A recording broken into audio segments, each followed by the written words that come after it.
क्या भारत सरकार को मदिरा पर प्रतिबंध लगा देना चाहिए? व्यवहारिक चेतावनी। शराब का सेवन सिर्फ एक व्यक्ति के लिए हानिकारक हो सकता है, किंतु शराब पर प्रतिबंध एवं इस पर ऊंचे कर लगाना परिवार, समाज एवं देश के लिए निश्चित रूप से ज्यादा हानिकारक है। कैसे सरकारें शराब अफीम पीने वालों का शोषण कर रही है? ये भ्रम नेताओं, कुबुद्धिजीवियों, पेट स्तंभकारों, धनिकों, पेट सामाजिक समूहों, शराब माफियाओं और दवा कंपनियों द्वारा फैलाया गया है कि गरीबी, चोरी और अन्य सामाजिक अपराधों के लिए शराब और अफीम जिम्मेदार है। कुछ तथ्य। सीमित मात्रा में शराब अफीम का सेवन शरीर पर कोई स्थायी दुष्प्रभाव नहीं डालता है। लंबे समय से शराब अफीम आदि का सेवन करने वाला व्यक्ति यदि अचानक शराब अफीम लेना बंद कर देता है तो मानव शरीर सिर्फ 24 से 48 घंटे सरदर्द या बदन दर्द की मामूली प्रतिक्रिया दिखाता है। शराब के अत्यधिक सेवन का लीवर पर दुष्प्रभाव अनिवार्य लक्षण नहीं है। ये लक्षण उसी प्रकार से प्रकट होता है जिस प्रकार अत्यधिक सिगरेट सेवन से फेफड़ों और तंबाकू चबाने से मुंह के कैंसर के प्रकट होने की संभावना होती है। शारीरिक एवं चिकित्सकीय दृष्टिकोण से अल्कोहल, निकोटिन, कैफीन आदि एक ही श्रेणी की उद्दीपक सूची में रखे जाते हैं, किंतु मात्रात्मक अंतर के कारण लक्षण भिन्न प्रदर्शित होते हैं। शराब पीने के दौरान व्यक्ति में उत्तेजना और कामेच्छा हावी हो जाती है और उसकी मतचित्तता आसपास के माहौल को विचलित और दूषित करती है। अफीम के सेवन से उत्तेजना और कामेच्छा में वृद्धि नहीं होती और अफीमची अपेक्षाकृत शांत बना रहता है। धार्मिक दृष्टिकोण से सुरापान को निंदनीय कहा है किंतु पापकर्म नहीं बताया गया है। औद्योगिक स्तर पर अल्कोहल का उत्पादन 40 रुपये प्रति लीटर है और बियर में 10% अल्कोहल होता है। शराब कंपनियों की लागत एक बियर केन पर बमुश्किल 8 रुपये है और शराब की 1 लीटर बोतल की लागत 50 रुपये से अधिक नहीं आती। अफीम की लागत 2 रुपये प्रति ग्राम है तथा एक अफीमची को आधा ग्राम अफीम प्रतिदिन काफी होती है। तो सरकार 100 रुपये की बोतल के 500 रुपये और 20 रुपये की बियर केन के 100 रुपये क्यों वसूल रही है? लागत पर 5 गुना टैक्स क्यों? यदि अल्कोहल शरीर के लिए इतना हानिकारक है तो सरकार को पूरे भारत में अल्कोहल को बैन क्यों नहीं कर देना चाहिए, ताकि न व्यक्ति इसे पिए न ही इसके आदी बने। क्योंकि 5 गुना टैक्स लगाकर सरकार ने यदि शराब की बिक्री को कम करने की धारणा बनाई है तो फिर हर वर्ष शराब की खपत क्यों बढ़ रही है? सच्चाई यह है कि सरकार की नीति पहले व्यक्ति को शराब का आदी बनाती है और फिर उसका आर्थिक शोषण करती है। और जब नशेड़ी को महंगी शराब अफीम जुटाने के लिए पैसे नहीं होते तो वो अपराध करता है। उदाहरण के लिए, एक श्रमिक एक्स को लीजिए, जो कि सुबह से शाम तक कठोर शारीरिक श्रम करता है और बदले में 100 से 200 रुपये प्रतिदिन कमाता है। और चूंकि वो शराब पीने का आदी है इसलिए 100 रुपये प्रतिदिन शराब पर खर्च करता है तथा कभी कभी बचे हुए पैसे इस उम्मीद में अपने पास रख लेता है कि यदि कल काम नहीं मिला तो शराब की पूर्ति इस राशि से की जाएगी। मतलब वह अपनी दैनिक आय का 50% हिस्सा प्रतिदिन शराब पर खर्च कर रहा है। और यही शराब से जुड़ी सभी समस्याओं की जड़ है, क्योंकि असल में एक्स जो शराब पी रहा है उसका वास्तविक मूल्य 10 रुपये है, जो कि उसकी आय का 10% है। लेकिन चूंकि उसे शराब पीनी है अतः सरकार उससे 40 रुपये अतिरिक्त वसूल रही है और यह 40 रुपये उसकी आय का 40% है। और इस प्रकार करोड़ों एक्स अपनी आय का अधिकांश शराब पर व्यय कर रहे हैं और इस टैक्स की मार श्रमिक के परिवार पर पड़ रही है। ये शराब छोड़ने को राजी नहीं और शराब को पूर्ण प्रतिबंधित करने पर सरकार राजी नहीं। इन करोड़ों श्रमिकों के घरों में झगड़ा शराब पीने के कारण नहीं है, झगड़ा महंगी शराब पीने से है। क्योंकि अपनी आय का 50 से 75% हिस्सा शराब पर खर्च हो रहा है और परिवार को खाने को कुछ बच नहीं रहा। और शराब महंगी नहीं है, बल्कि सरकार ने गलत कानून छापकर इसे महंगा बना दिया है। तो जिन रुपयों की रोज रोटियां खरीदी जानी थी उन रुपयों को सरकार हड़प ले रही है 5 गुना टैक्स लगाकर। इसी एक्स को यदि 2-4 दिन काम नहीं मिलेगा तो बीवी को पीट कर उससे रुपया लेगा और नहीं मिलने पर चोरी और लूट करेगा। इस तरह शराब का महंगा होना उसे घरेलू हिंसा और सामाजिक अपराध की तरफ धकेलता है। यदि उसे शराब पर अतिरिक्त कर नहीं चुकाना पड़े तो उसे इस मद में सिर्फ 10 रुपये खर्च करने पड़ेंगे और यदि वह पीने का अपना कोटा भी डबल कर देता है तब भी यह राशि सिर्फ 20 रुपये होगी। तो बाकी रुपयों का क्या होगा? अब ये शेष 80 रुपये पर वह अपने घर के राशन पर खर्च कर सकता है ताकि उसके घर में कलेश न हो। यदि आपने इसे प्रत्यक्ष अनुभव किया है तो आप जान जाएंगे कि ज्यादातर निम्न वर्ग में झगड़ा हमेशा इस बात पर होता है कि शराब का आदी व्यक्ति जितना कमाता है उसका अधिकांश शराब पर व्यय कर रहा है और इस वजह से परिवार तंगी में है। यदि परिवार को आर्थिक तंगी न देखनी पड़े तो घर वाले शराब छोड़ने के नैतिक उपदेश तो देते रहेंगे, किंतु उससे झगड़ा या मारपीट करना छोड़ देंगे, क्योंकि अब शराब पीने के बावजूद पैसा उसके परिवार तक पहुंच रहा है। अमीरों पर इस टैक्स की मार नहीं है, क्योंकि उनके पास चुकाने का पैसा है। सारी मार निम्न वर्ग पर ही पड़ रही है और लाखों परिवार इसे भुगत रहे हैं। और शराबबंदी की वकालत करने वालों से मैं ये सवाल करता हूँ कि क्या वे पिछले 5000 साल के इतिहास में किसी भी सभ्यता का एक उदाहरण बता सकते हैं जिस दौर में शराबबंदी सफल हो पाई हो। मतलब ये चीज बताती है कि पेड मीडिया की ताकत क्या है और वह किस स्तर पर जाकर लोगों के दिमाग को मैनिपुलेट करने में सफल है। आदमी सिर्फ 10 मिनट शांत होकर सोच ले तो खुद से समझ जाएगा कि शराब बंद करना मतलब बारिश बंद करने वाली बात है। शराब गुड़ से लेकर सेब और अंगूर तक से बनाई जा सकती है और इसे बनाने के लिए किसी फैक्ट्री की जरूरत नहीं होती, आप इसे घर पर भी बना सकते हो। तो शराबबंदी का मतलब होता है घर घर में कच्ची शराब बनाने के कुटीर उद्योग शुरू करने का प्रोत्साहन देना। और सरकार जितना टैक्स बढ़ाएगी उतना ही ज्यादा अवैध शराब बनेगी। हालात को और भी बदतर बनाने के लिए सरकार ने औद्योगिक एथनॉल में कुछ प्रतिशत मेंथेनॉल मिलाने का कानून बनाया हुआ है, ताकि इसका इस्तेमाल शराब बनाने में न किया जा सके। तो क्या ये तरीका काम करता है? नहीं करता। वे इसी से सस्ती शराब बनाते हैं और यह जहरीली हो जाती है। तो इस तरह से नीतीश कुमार को मैं उन सब हत्याओं का दोषी मानता हूं जितनी मौतें बिहार में शराबबंदी के बाद से जहरीली शराब पीने से हुई है।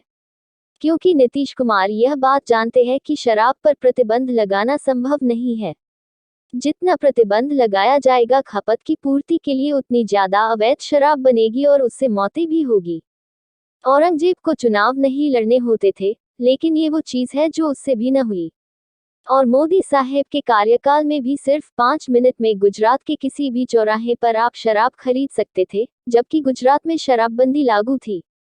कुल मिलाकर शराबबंदी अव्यावहारिक एवं असंभव है। यदि आपको शराब बंद करनी है तो एक राज्य में बंद करने से नहीं चलेगा। पूरे देश के सभी राज्यों में इसे प्रतिबंधित करना पड़ेगा। फिर आपको गुड़, एप्पल, अंगूर, महुआ और उन तमाम जिन्सों को प्रतिबंधित करना पड़ेगा जिनसे शराब खींची जा सकती है। मतलब एक हद होती है, बौद्धिकता की भी। जहां तक नैतिक उपदेशों की बात है, मैं इस टाइप की चीज में मानता ही नहीं हूँ। मतलब ये चीज काम करती है लेकिन इसकी हैसियत सिर्फ 1-2% की सीमा में बदलाव लाने की है। असल में ये उपदेश सिर्फ उन पर असर करते हैं जो शराब नहीं पीते। जो आदमी शराब या कोई भी इस तरह का नशा करता है उस पर इस प्रकार के उपदेशों का बहुत कम असर होता है। और जब भी कभी वह शराब छोड़ता है तो इसके पीछे उपदेशों की भूमिका बेहद कम होती है। अतः मैं इस तरह के उपदेशों को समाधान के हिस्से के रूप में नहीं देखता, लेकिन इसका विरोध भी नहीं करता हूँ। तो जो लोग इस तरह के नैतिक प्रवचन देते हैं कि शराब नहीं पीनी चाहिए, मुझे उनसे कोई दिक्कत नहीं है। पर ये सभी लोग जब शराबबंदी की वकालत करने लगते हैं तो इनके उपदेश समस्या को बढ़ाने का काम करना शुरू कर देते हैं, और इस बिंदु से मेरा ऐतराज शुरू हो जाता है। बहरहाल, इस संबंध में नीति बनाने के लिए जब जनमत संग्रह करवाए गए तो कई देशों में इस प्रकार के नतीजे प्राप्त हुए। दूसरे और तीसरे जनमत संग्रह में जनता ने शराब अफीम पर भारी टैक्स और कड़े प्रतिबंध लगाने की मांग की। प्रतिबंध कड़े होने से शराब अफीम की खपत में कोई कमी नहीं आई बल्कि निम्न वर्ग टैक्स के बोझ से कुचला गया। नतीजा, नशा आधारित अपराधों में तेजी से वृद्धि हुई और अंततोगत्वा तीसरे या उसके बाद के जनमत संग्रह में जनता ने टैक्स और प्रतिबंध हटाने की मांग की। नतीजा, शराब जनित हिंसा एवं अपराधों में कमी आई। मेरा मानना है कि इस संबंध में देश में टीसीपी के माध्यम से जनमत संग्रह करवाया जाए। जनमत संग्रह तहसील, जिला तथा राज्य स्तर पर करवाए जाए तथा जो भी जनादेश प्राप्त हो उसको ध्यान में रखते हुए सरकार शराब अफीम के लिए नीति बना सकती है। बिना जनता की राय लिए इस प्रकार के शोषक कानूनों को थोपना लोकतंत्र के हित में नहीं है। मेरा प्रस्ताव नीचे दिए गए बिंदुओं पर कानून बनाने के लिए जनमत संग्रह कराने का है। शराब अफीम पर से कर हटा लिए जाए तथा इसके निर्माण को लाइसेंस मुक्त किया जाए। सार्वजनिक स्थलों, पब, बार आदि में शराब सेवन प्रतिबंधित हो। शराब अफीम का सेवन सिर्फ बंद कमरों जैसे होटल या घर पर ही करने की अनुमति हो। जिला आबकारी अधिकारी, जिला पुलिस प्रमुख तथा पब्लिक प्रोसिक्यूटर को वोट वापसी पासबुक के दायरे में लाया जाए। शराब पीकर उत्पात मचाने या सामाजिक प्रदूषण फैलाने वालों के खिलाफ कठोर कानून बने। नशा आधारित इन मुकदमों की सुनवाई जूरी कोर्ट में हो, ताकि फैसला 10 से 15 दिनों में आ जाए तथा फैसलों में पक्षपात न हो। नशा और राजनीति। अन्य राज्यों के अलावा विशेषकर पंजाब की राजनीति पूरी तरह से शराब, अफीम, ड्रग माफियाओं के कब्जे में है और किसी भी पार्टी की रुचि इसके हल में नहीं है। अकाली दल बीजेपी और कांग्रेस के नेता गले गले तक इस धंधे में डूबे हुए हैं और जनता इस विषय पर इनसे उम्मीद छोड़ चुकी है। यदि जनता केजरीवाल जी से उम्मीद लगाएगी और केजरीवाल जी सत्ता में आ जाते हैं तो सत्ता में आने के बाद आम आदमी पार्टी इस धंधे पर कब्जा कर लेगी। केजरीवाल जी प्रो एमएनसी है और सत्ता में आने के बाद पंजाब में हालात और बदतर होंगे, क्योंकि नशे का व्यापार धर्मांतरण की अनुकूल परिस्थितियों का निर्माण करता है और निम्न वर्ग में बड़े पैमाने पर कन्वर्जन शुरू हो सकते हैं। इसलिए बेहतर होगा कि किसी राजनीतिक पार्टी से उम्मीद करने की जगह इस विषय पर जनता फैसला करे और नीति निर्धारित करे। नशे के व्यापार में अच्छा खासा मुनाफा है तथा लाइसेंसीकरण और प्रतिबंधों से मुनाफा कमाने के अवसर कई गुना बढ़ जाते हैं।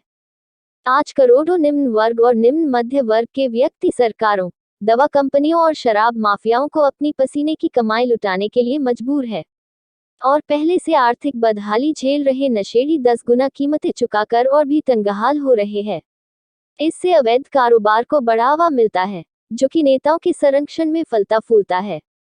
बस इसी कारण से नेता और नशा माफिया इस धंधे को नियंत्रण में रखना चाहता है, ताकि उनकी करोड़ों की अवैध कमाई जारी रहे। लोकतंत्र में शोषण करने का एक सर्वव्यापी सिद्धांत है। ऐसे कानून बनाओ जिन्हें जनता तोड़े, ताकि वे अपराधी की श्रेणी में आ जाए और शोषण वसूली में आसानी हो। आखिर क्यों गुजरात में लंबे समय से शराब बंदी होने के बावजूद धड़ल्ले से शराब की इतनी खपत होती है? शराब और अफीम माफिया नेताओं से गठजोड़ बनाकर इस मुनाफे पर अपना नियंत्रण बनाए रखना चाहता है। तो हम चाहते हैं कि वे ऐसा जनता की अनुमति लेकर करे। यदि सुधारवादियों को लगता है कि हम शैतान हैं और देश में शराब अफीम का दरिया बहाना चाहते हैं, तो मेरा उनसे कहना है कि मेरा प्रस्ताव सिर्फ इस विषय पर जनमत संग्रह करवाने का है। यदि जनता को लगता है कि टैक्स 10 गुना से बढ़ाकर 20 गुना किया जाना चाहिए तो 20 गुना करने की नीति बनाई जा सकती है। यदि बहुमत चाहता है कि टैक्स हटाकर प्रतिबंध कमजोर किए जाए, तो वैसी नीति बनाई जा सकती है। यदि कोई नेता, कार्यकर्ता या बुद्धिजीवी इन प्रस्तावों पर जनमत संग्रह करवाने का विरोध करता है तो ये स्वयं सिद्ध है कि वह मुख्य व्यक्ति लोकतांत्रिक प्रक्रियाओं के खिलाफ है और देश के नागरिकों को राय रखने का अवसर एवं अधिकार नहीं देना चाहता। तो यदि कोई व्यक्ति किंतु परंतु लगाकर जनमत संग्रह की प्रक्रियाओं का भी विरोध करता है, तो ऐसे व्यक्ति से मेरा कहना है कि तुम अपनी ज्ञान की पोटली लेकर दफा हो जाओ। हमें तुम्हारे ज्ञान की कोई जरूरत नहीं है। सार यह है कि लोगों को निजी स्तर एवं सामाजिक स्तर के बीच की रेखा को समझना जरूरी है। अगर आप इस अंतर को नहीं समझते तो आप सुधार लाने के चक्कर में लोगों के अधिकारों का अतिक्रमण करते हैं और हालात को और भी बदतर बना देते हैं।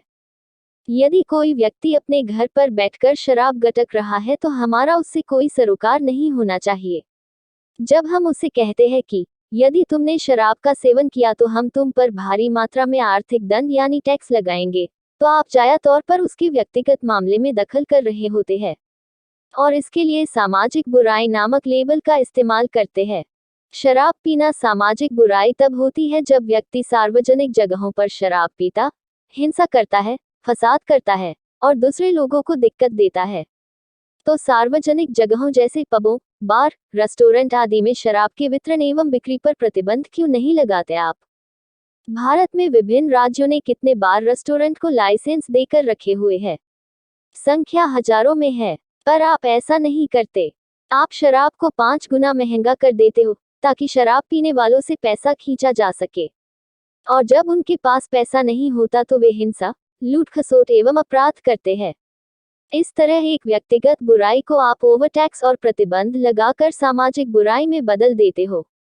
जनमत संग्रह प्रक्रिया लागू करने के लिए गेजेट नोटिफिकेशन नीचे मैंने टीसीपी कानून का ड्राफ्ट दिया है, जिसे गेजेट में छापने से देश में जनमत संग्रह प्रक्रियाएं लागू हो जाएगी और तब भारत के नागरिक किसी भी विषय पर अपनी सम्मिलित राय देश के सामने रख सकते हैं।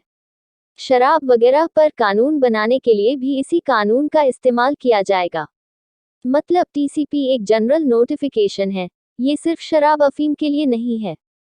यदि आप टीसीपी कानून देश में लागू करना चाहते हैं तो पीएम को एक पोस्ट कार्ड भेज सकते हैं। पोस्ट कार्ड में ये लिखे, प्रधानमंत्री जी, कृपया टीसीपी का प्रस्तावित ड्राफ्ट गेजेट में छापिए। टीसीपी कानून ड्राफ्ट भारतीय राजपत्र में छापकर प्रधानमंत्री द्वारा सीधे लागू किया जा सकता है। इसके लिए लोकसभा या राज्यसभा से अनुमति लेने की आवश्यकता नहीं है। अधिक जानकारी के लिए नीचे दिया गया लिंक खोलें।